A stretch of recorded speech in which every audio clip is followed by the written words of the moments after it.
to another call here because we got a surprising amount of calls here on Valentine's Day night. I did not expect this many calls so far, but we got quite a few people here.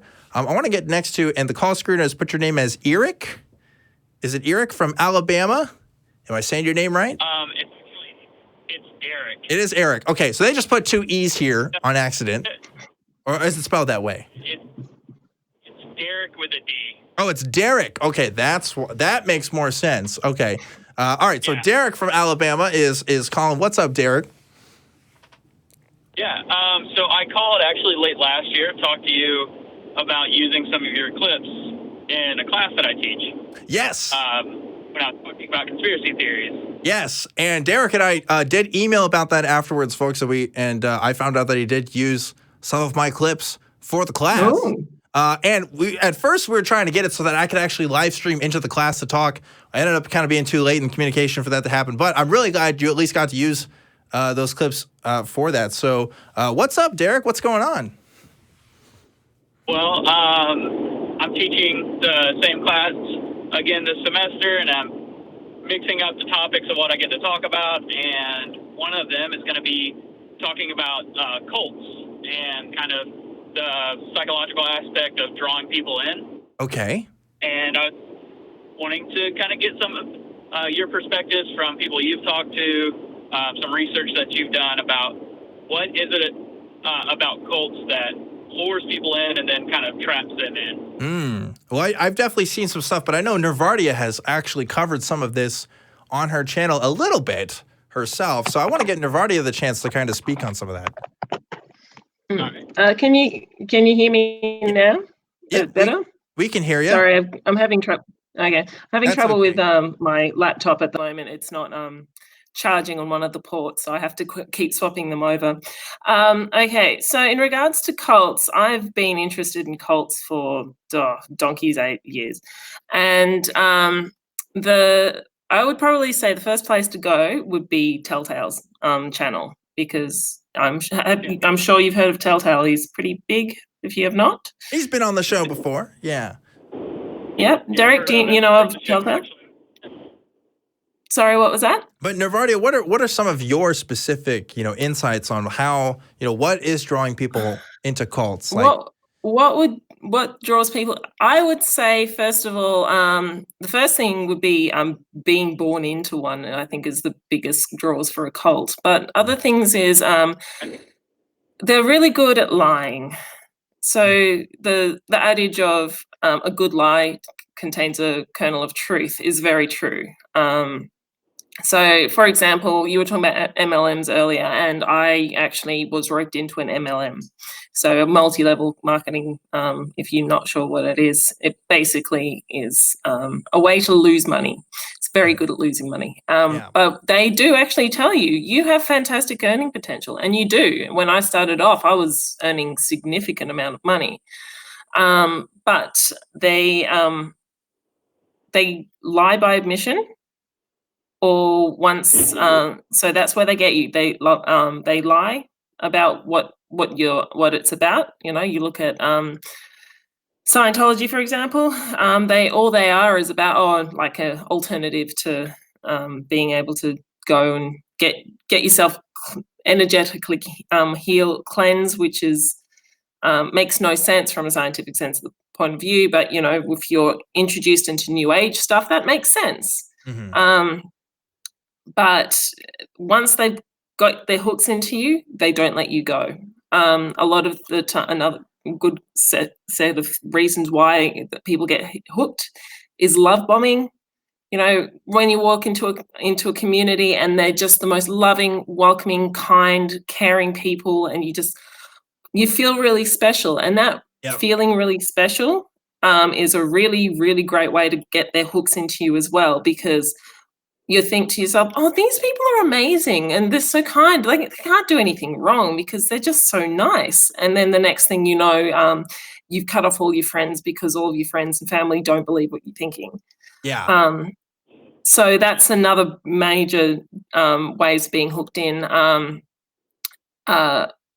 Because I went to a Catholic school, and we actually did, excuse me, We did a video, short course on cults and how to pick a cult, which was really, really interesting.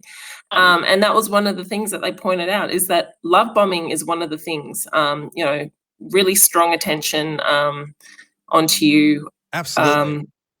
And Yeah. and You never join a cult when you're having the best day of your life, right? Yeah. Like that's usually not what's happening. And it's people have this idea, they're confused because they think, oh, you just show up one day and you become part of this cult, but that's not what happens either. It's people who, it's a funnel. It's people who slowly get drawn in over time. Maybe they go up to one meetup first and they meet some people, and then they hang out with some of these folks, and then they learn a little bit more about the ideologies and what's going on, and then eventually they start to integrate themselves into the culture, into the structure of particular organizations, depending on what the cult is like. So when cult members are talking about other people in their cults, they're talking about friends. Sometimes they're talking about family. They're not just talking about other members of a particular organization. When I'm talking about folks at the ACA here, I know a lot of these folks. They're not just people that I volunteer with. A lot of these are my friends. Now, I'm not saying the ACA is a cult, obviously, because anywhere you go, if you're working with people, if you're volunteering with people, you're going to eventually get to know people. But that's how it happens. It's a combination of, like you said, that love bombing, where people are offering you security. They're offering you a structured life. A lot of times, cults aren't usually totally chaotic. Usually they have a system which you integrate yourself into. Yeah. Yeah. And if you were to look at someone that I'm thinking of a friend of mine that I unfortunately don't talk to anymore, and partially because they were roped into probably a cult. I'm not entirely sure exactly who they were, but from what I saw, they just started going to church, and the next thing they announced on Facebook, going, "I'm starting a new Facebook. If you didn't make it through, you're not my friend anymore." And it's sort of, if somebody goes into a group of people who are like, they start quiet, they start small. They might say one thing that's kind of crazy, but you're like, oh, well, that kind of makes sense. Like going back to Scientology, you hear about the cleansing of your spirit. Piecemeal. It's piecemeal. Yeah. You don't get it all at once, right? Yeah, and then they just drip feed you slightly more crazy things, slightly more crazier things, slightly more crazier things, until you get to the point where it's like, by the way, you have aliens living in your body. But by then, you've done all of the lead up to where aliens are living in your body does not sound crazy. Yeah. And that's another example of how cults work, is that, if I came up to you and said, come join Scientology, there's aliens living in your body, you'd be like, go away. Right. Yeah, exactly. Totally. Does that match up to what you understand about cults, Derek? Yeah, it's a bit more information than I knew, but like that, the little bit at a time, not just dropping it all on you at once, definitely makes sense. It kind of, with a lot of religions being born into it, is kind of one of the big ways of ending up in it. Yeah, and love bombing is probably one of the most intense and probably the most effective, in my opinion, sort of situations. Like, also with my experience with that MLM that I was part of, they basically like, as soon as I was recruited, they whipped me away to do a 2-week learning course. So for hours and hours on end, for 2 weeks, I got pummeled with all the information, and a lot of it was legal stuff and stuff about the product, but also it was things like, every time somebody said, how do you feel? You had to say, I'm terrific. So they were telling you how to talk, say your talk, and how to say, how you must talk. And it was really interesting at that time when we started going, how are you? Oh, I'm terrific. One of the guys said, are we a part of a cult?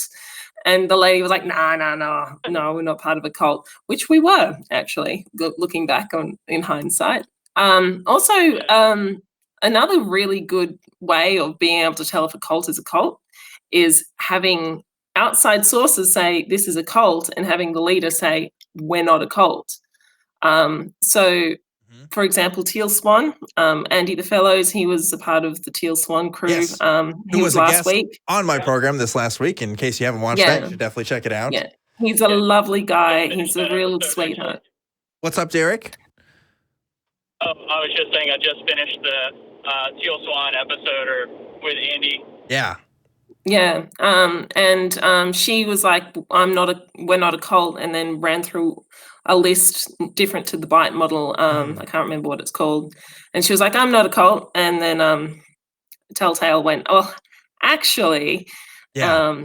And so, yeah, another thing is, if people outside of a group is saying you're a cult, there's a good possibility you could be behaving like a cult, like a group could be behaving like a cult. So yes, unless it's completely unfounded. But one thing I do want to point out, and then Derek, I'll let you say your piece too, is that a persuasion strategy, and there's a specific word for it that escapes my mind, but that people will use is they're sort of steelmanning themselves when they're faced with criticism. One of the first things, if you're like, oh, somebody said I was in a cult, well, I'm going to go talk to the leader of this thing and see, ask him, hey, am I in a cult? And of course the leader's going to deny it. And not only that, they're going to supply you with arguments, and they're going to supply you with materials on apologetics of sorts to use. MLMs will do this particularly well. Every single MLM that exists out there right now has a line that they'll spew out. If you ask them, is this a cult or is this a scam? They're prepared for this. They know that. And they're going to give you that material so that when other people ask you, you can just spit the comeback, right? Without really thinking about it. So, and a lot of the times is if you have any questions or if you have any doubts, it's on you. We're a perfect organization. If you have any doubts, you're wrong, that sort of thing. There's a fear for doubting. Yeah. What's up, Derek? So this is probably a question no one can really answer except the people that are leading the cults. But I'm just curious as if these people create these organizations knowing they're cults, or if they just end up following that model inadvertently and then just reinforce it that way. That's an interesting question. I want to talk about it. I'm going to go ahead and let you go here, Derek, so that we can kind of discuss that question and get to the next call. But thanks again, Derek, for calling in about this idea of cults. So yeah, do people start this stuff knowing that they're cults? I think that's contextual. There's definitely people who start stuff to scam people. Peter Popoff, Popoff, right? Popoff, yeah. It's such a weird name. I just can't remember exactly what it is. But that dude was definitely scamming people, 100%. Joseph Smith. I don't think he believed for a second that he had the Holy Spirit in him and was giving people stuff. Folks